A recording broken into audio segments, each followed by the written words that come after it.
Straight ahead. 600 feet. We at the Flog facility. But we're distracted by all these boats over here.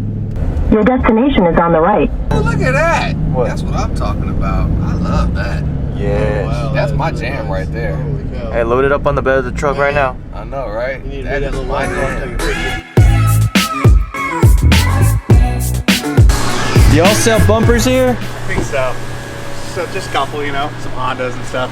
How's it going? Good, I man. think we was test fitting one for the Acura. What's up, my man? How you doing? You like my custom Flog grill for now? Yeah, I saw that. Nice. How you doing? Good to see you again. Good to see you. Hey, Jack. Yes.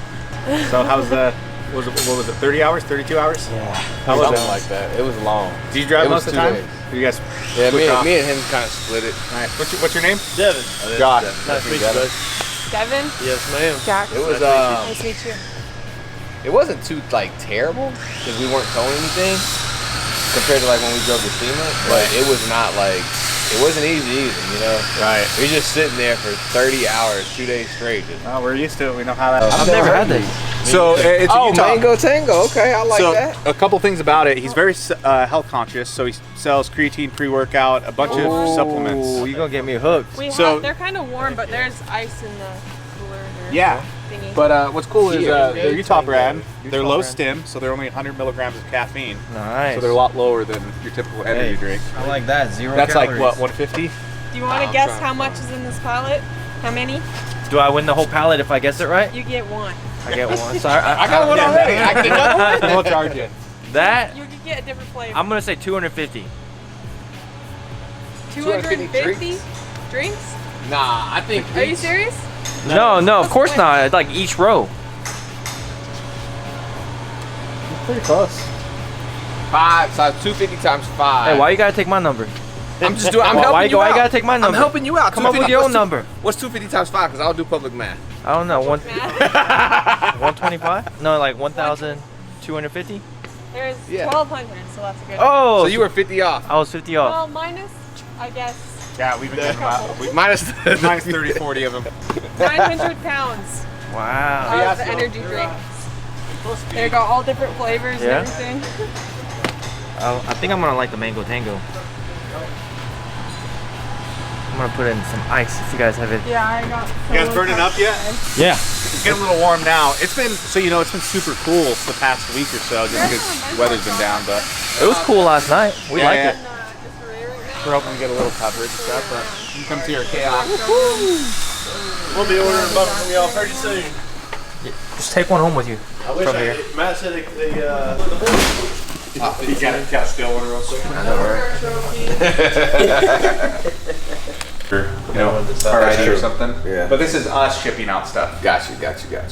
Is there a difference in the color codes? No, they're just whatever pen's available. Just whatever. So Yeah, that's mine. North Augusta. That's mine, baby. They stay slacking, then you put one right there. I had one first. Evans. Hey, I had one first. You're actually, you know what? That it's on the purple side, dude. Oh, you know 'Cause what there's Martinez, and then Evans is You know just what we a can do? little I can over actually here. take that pin out and shift it down just a Nah, little bit. man. Nah, player. Nah. I had it first. I had it a couple years before you. I mean, you may have, but you don't have it anymore. So. Dang. Well, hey, Devin, you're about to have one, so there's going to be about to be a There's about to be 3 right there's there. about to be Devin 3 about to pins get right some there. bumpers? Oh yeah, I'm gonna get a Flog bumper. You're making model on this one. This is 17 to newer Super Duty. So Oh, Super Duty. 17 all the way to 22. That's That's gotta be GMC. This is actually 06 to 09 Dodge. Oh, really? That's this here is 10 to 18 model rear Dodge. This is a GMC 3500 20 and newer. Yep, 2020 and newer. That's this front bumper with the bracket there. Go ahead and load it up on the bed of your truck, Matt. So yeah, that's what you need right there. I'm telling you, man, that is so sick. I need one for 2016. Sneak that bitch into the back of your truck. I'll pretend I don't know what happened. Yeah, over here we have another 17. As you can see, this one has the mesh pocket covers. 17. That's kind of cooler, or cool. The 17 to newer Super Duty. Super Duty, okay. So this is the same bumper as the one that's on the stand, basically. So you guys been doing a lot of Super Duties, or just We build a shitload of all of them, but Yeah. but a shit ton of That's Super a hell of a Duties. trophy right there. So Holy cow. it is I'll be like whipping that bitch we've out done every show. the last 2 weeks. We've probably done 8 or 9 of this model Super Duty. That's badass. Which is crazy. I don't think I've ever had that many of one I won't- model my bumper in that with short those. a time frame. I like that. The mesh. The mesh. But That looks You good. can still put the light pods behind the mesh, right? Yeah, and all the pockets. Oh, that's And new. the light sits right behind the mesh there. That's pretty new, isn't it? Having the mesh for the light. It's something that came out pretty recent. I'd say we've had it for about a year, but it's just not very popular. I'd do it. And a lot of those people don't know like, what it looks I would like, love you the know? look of the mesh, the lights behind the mesh. Yeah. This one here is, this goes on a classic, so Duramax GMC right there. Oh, yeah? 0307 model. Chevy or GMC? GMC right there. All right, put that in the back of the truck too. So it's got the, this guy, I'm just waiting for him to come pick it up. It was Okay. a shop pickup. Up there we have 2 bumpers right on top of the white banner. There's 2 bumpers there. Both of them have the mini beast guard. But those are the work demon style of this very bumper. Okay. But there's 2 setups up there. They're also just waiting for the guy to come pick them up. Dude, got a winch on. He's already eyeing on the Flog bumper. So I have all the plates. Get your credit card ready, bro. I like this. Actually, I have a one similar at the house. So if you, Hey, take this whole setup right here. There you go. Here's the card. You just want the one that's on this We can truck? just take it off and stick it on. Yeah, That's fine. because this would fit my truck. Let's take it off. Let's take it off Saturday night. And you can take it with you. Yeah.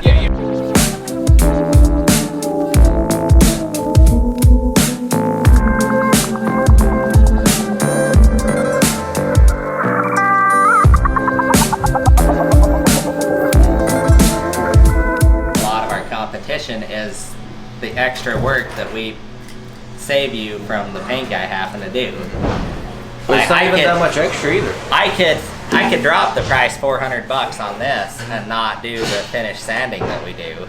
You know, I would be right there in the ballpark with all of your cheaper priced bumpers, Iron Cross.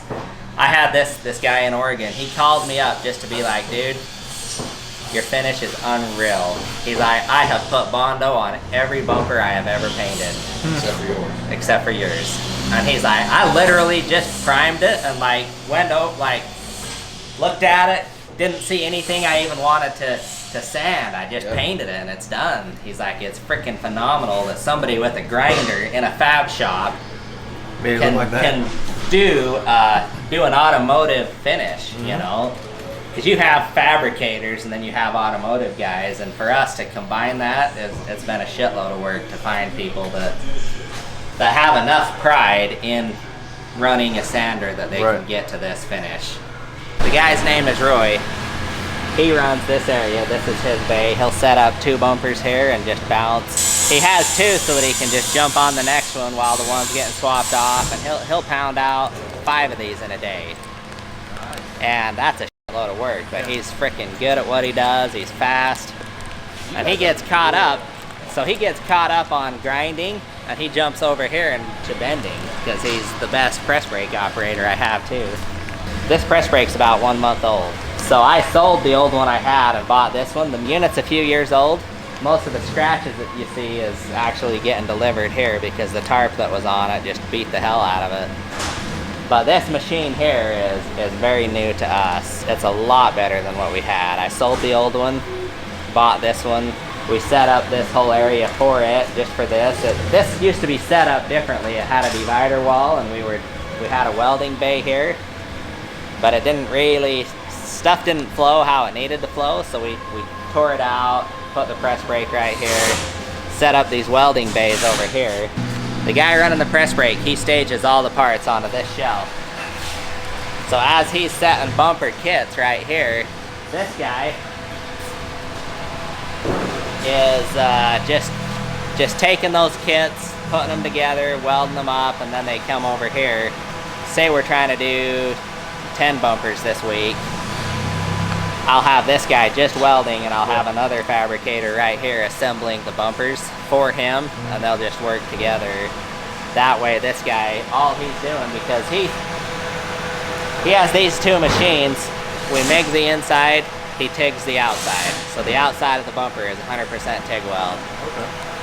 And I don't have any, they're all sanded up right now, or I would show you what that looks like. The reason we TIG the outside, after it's sanded, we don't have any pinholes. And you might say, well, if you know how to run a MIG, you're not going to have pinholes anyway. Well, I challenge the best MIG welders there are. I'll grind their welds off and I'll find a pinhole. It's the process of MIG. I'm not talking porosity, I'm talking the little pinholes that you just get in a MIG weld, you know. I know nothing about welding, so I don't know what that So it's I don't either, but it sounds like if you have anywhere, I believe you, Nick. I believe you. anywhere you have a, well, it's funny, I have this conversation and I get a lot of people commenting like, if he knew what the hell he was doing, he wouldn't have that problem. And it's like, I guarantee these guys have laid a lot of bead. Yeah. And their shit looks good. And I've run a welder for a lot of years, and same thing. I grind one of my welds where it starts and stops. It's damn near impossible to not have a pin weld at those two, or a pinhole. What is a pinhole? It's just you sand it off and you got a little tiny hole there. Your paint shop, they usually fill it with Bondo. Gotcha. We always hear what would happen is we get our bumper sanded. The process we've always done from day one is after the bumper's sanded, anywhere those welds started and stopped, or you had a tack weld for a panel, there's a little tiny pinhole, and we would bring the bumper back over and use the TIG welder to fill that and then sand it, and it's good. But it's a second process every single time. So you might have one bumper that's fully sanded and you might have 6 or 8 pinholes on average. Like, that's pretty common. Sometimes 3, but either way the bumper's coming back, getting those pinholes filled, and then sanded off again. And that right there, if we can eliminate that step, you're money ahead every single time. And so we learned 2 things. If we TIG weld the outside, not only are we getting better penetration, but we're not grinding as much material off. So the time with the grinder and the sander, that time cut in half the day we started TIG welding. So we spend a little bit more time in the welding area, but we spend way less time after that. And that's been the best step we've ever made. Oh, so that's what So that kind of, as you can tell, you would build your panels off of this. This jig usually sits right here. We've kind of cleared this out and rearranged a lot of stuff for. So this is what kind of assembles the bumper in a way. Yeah. So this is one of the things we use. Okay. That's awesome. But your center section would sit here, and then you got your side panels. You have your 2 panels that go on the outside of that. But what this does is it just guarantees that our center section of bumper It's the same every time. is the same every time. And a light guard will bolt on even if you bought it 3 years after you bought the bumper. Any of our guard options, they'll go on to that because we can guarantee that it's going to fit. Putting these, this is something that's also pretty new to us, putting the actual dividers in. We've kind of had the bays forever, but we got serious about just making cubicles and put the walls in and added a bunch of lighting, which make it so much funner to just come in here and basically we take the clipboard, see what the model number is, that's what we're cutting out. So we nest up the sheet metal of, you know, we can usually cut 3 or 4 bumpers out of one sheet of 3/16, and then you get, you know, that 1/inch parts, and so you take and just lay all that out how it needs to be for cutting, and then you send it to the 2 machines, the plas table that's out here, the press or the water jet, which we'll head into there. So everything starts from this building. Everything starts from right here. Okay. So sales happen in here, the work orders get printed off, they go up right here. So Devin's name's gonna pop up here somewhere. Here Yeah. next I couple got my weeks. spot. It's gonna be filled in this afternoon. Yeah, yep. So that's basically how that works. The guys in the shop, they'll load up the sheet metal. We're getting ready to cut some, with this plate here, we're gonna be cutting all the 1/8 inch parts, which is like light pockets, guards. This one here is gonna be just mostly guards. 3 light guards, 3 bull guards out of this, along with whatever 1/8 inch parts we might need, just end caps, stuff like that. And then from there, that goes over and gets processed through the shop. From here, we cut all of our 1/4 inch parts. 1/4 inch parts. All the mounting brackets cut out of 1/4 inch thick sheet metal out here. We cut our tow hooks, mounting brackets, anything like that, winch trays. That all gets processed out here because that's a lot more intensive cutting. Yeah. The material's Really cool to see thicker. that. It cuts slower. Oh, you just cut those out over there, huh? Yeah, so these are what just cut out. Wow. That's good. You can see the cut is nice. I have it fine-tuned to where it's cutting bumper quality on the plas and still cutting way, way, way faster than water jet. These carts are designed to do loops in here. We roll this cart to the water jet, we take all the parts off the water jet, line them up in here, they can dry off because obviously they come off wet. The cart comes back here, we sand them up in this general area, and then the cart gets brought to the press brake and it sits there. You'll grab another cart from the press brake, bring it over, unload it on the shelf because it's got bumper kits on it. From there, that cart either goes to the plas or the water jet to do the same thing again. So the carts are just doing loops. Yeah. It keeps the guys from packing parts. They bring a cart over, load it up, head over, prep the parts, drop it off at the press brake. It just saves a tremendous amount of work. Yeah. And that's kind of the whole idea with the cart. They're designed to be mobile, so. You'll have to send me a video of like a normal working day when these parts are moving around and people are in the bays. Sounds good. Welding. Absolutely, we can get video of all that for sure. Right, it'll be on your YouTube channel too, right? Yeah. Hell yeah. So yeah, check out Flog Industries YouTube channel. Like I said, welding, sanding, into there. We do all the crate fabrication up on the. We can go check that out too. Now that's one thing that's really cool about Flog. Hey, what's up? This is Elisa. The crate system on the Flog is actually really impressive. And you guys spend a lot of time designing and working on the crate so that way the bumpers don't go damaged or come damaged. This is awesome. Like, look, there's your bumper right there. Look, I see your bumper right there. Oh, yeah, there it is. We had to figure out how to get it into a tight space. Right. So this is not a bumper crate. This is actually a part of Flog Fest. The idea behind this is the first car that this goes at the end of the drag racing strip. So the first car that wins, it's when gonna light that up. side will light up and the other side will not light up. If you're ever really close and one lights up, you don't have the other one light up and nobody knows which one was first. The laser system that goes in this box will basically determine who that is. But there's a saw table under there that you'll stack material on, like 3 sheets at a time. Cut the height of the crate or the width of the crate. Basically, cutting out the material is super quick on this, and then you have your different materials there that you use in the chop saw table. I can come up here and build a crate really quick. If you had 2 people work in this area, you'd knock out probably 15, maybe 20 crates in a day. Can I open one of these and show people? Yeah, for sure. It's empty, right? Yep. Yeah, that's empty. There you The go. lid's a little dirty. Like I said, it's a bit chaotic at the moment. I would get that bumper off, throw it up here, get out your parking sensors and all parking that stuff. sensors. Once you get that off, you can throw your stocky in the bed.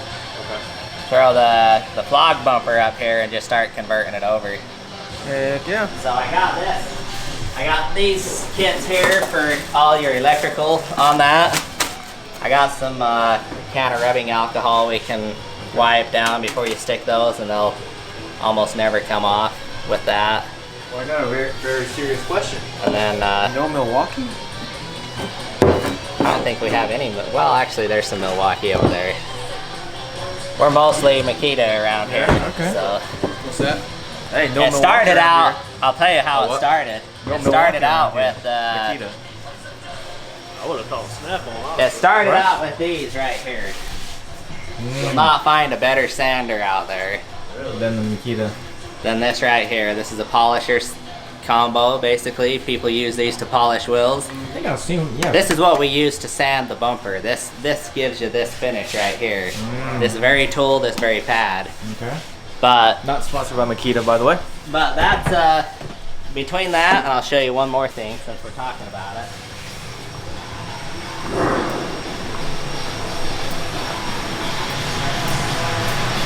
We use these 7-inch grinders. Okay. So we take the weld off with this. And this technology is why every tool in this shop is Makita. So this right here, it doesn't have the gears. It has like a nylon pad in there that it drives. You don't get your... If you pick up big grinders like this and you run them for like 5 minutes, your nerves are so shot. Yeah. You can't even feel your fingertips. Yeah, But this right here, a guy can run this grinder all day. Wow. And this is the lightest grinder. It's got the most torque of all the brand. Well, I think Milwaukee brags about more torque, but for us, it's how long you can run it and still be able to feel your fingers. Right. You know? I love this tool wall, man. Custom made. So this guy running this area, he just has this setup, and we have boxes of pads up here for these. We'll just grab a new pad, throw it on, keep on going. But this system's kind of cool because you can set a bumper on it and rotate it, get it into any position you want. Got the counterbalance. Dude, that is so sick. You know, now you're grinding a different angle. Or you flip it over, now the bumper's upside down, you know. Now you're doing the face of it upside down, like, doing this right here is the best thing we ever done for this You guys are step extremely of the efficient process. right here. So the best thing about this is the only energy he puts into this is with the grinder. Yeah. In the past, it used to be we would have a bumper sitting on a sawhorse, or you would try to rotate it, or it's sitting on a table and you tip it up and clap it down, and just a pain in the ass, you know. This right here, this guy's over here in Dream World. That AC unit right there, the swamp cooler, kind of hits that wall and keeps the breeze right here. And he's just all day long, you know, has his headphones in, listening to whatever he's listening to. But That's dope. they're just stiff enough, so this is nice. it's tension. It's tension just right to where you can run a grinder. But if you need to, let's say it's sitting like this, you can run a grinder right here. It's not going to go down. But if you need to push it down, it's very easy to just push it down or pick it up a little bit and hit a different angle. Zero effort into moving the bumper while you're running the grinder. You put every bit of that energy into those right there. At the end of the day, you got twice as much work done, and you still feel better, you know? We're doing a live install at the Flog Industries facility.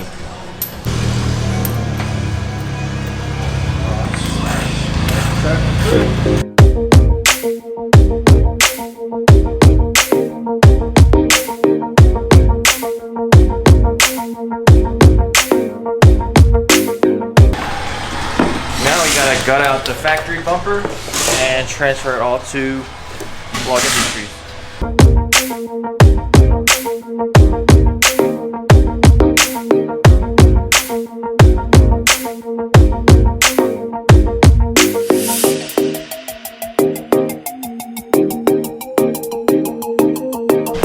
All you gotta do is just slide that in. Yeah, just slide that in.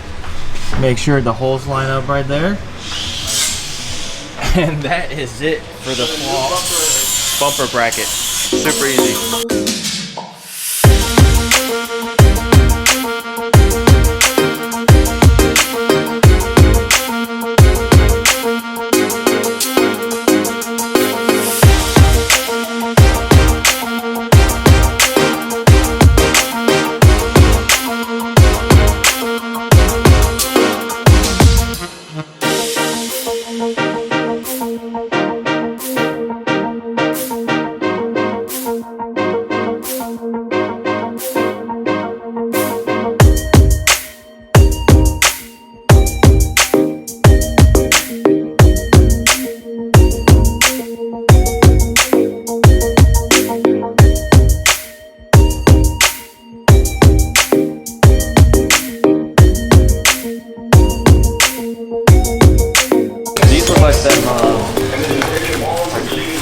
You know what I'm talking about? Like brass knuckles? Yeah, brass knuckles. So look how cut they are. I love seeing billet stuff. Loops in or flog out? Flog out. Flog out.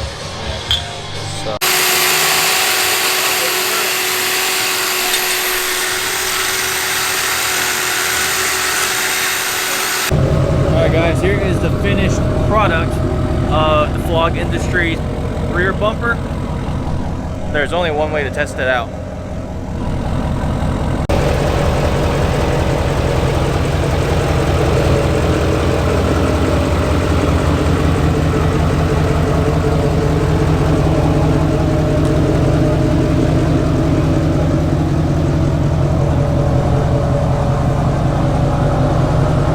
But yeah, it's got the billets, tow hooks in the back, and that's the step pad. It looks amazing. It completes the build pretty good. Filthy, filthy.